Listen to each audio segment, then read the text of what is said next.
Hello everyone, welcome to this B2 English listening practice video. You can use this video to train your listening and comprehension as I speak. Today, I'm going to talk to you about airplanes and flying. This is definitely a topic that a lot of people hate, and that's understandable. I think one of the most common fears that exists is aerophobia, or the fear of flying. I can't even tell you how many people I know that have this fear to some degree. Let's talk a little more about the different aspects of flying. First, let's discuss the plane itself. I've flown many dozens of times to many different destinations. Yet I'd say that I've probably never been in a really comfortable plane before. I think this is because almost all planes are just uncomfortable by nature.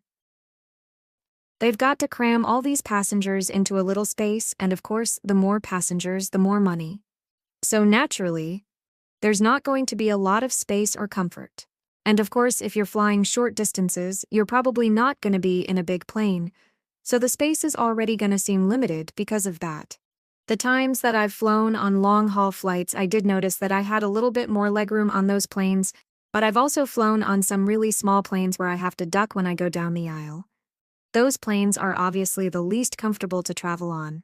Alright, now let's talk about some of the things you experience during the flight. You've pretty much got 3 phases of the flight: the takeoff, the cruise phase, and the landing. Obviously, the cruise phase takes up the vast majority of the flight time.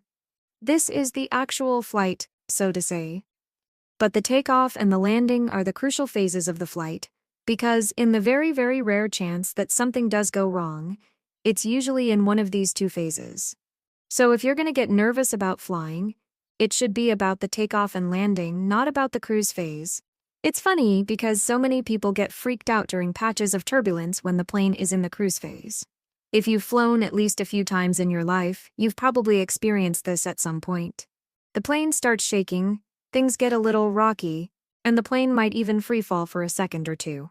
When this happens, you can look around and see people in complete anguish, gripping their armrests and closing their eyes. But the funny thing is that turbulence is not something that anyone should be scared of.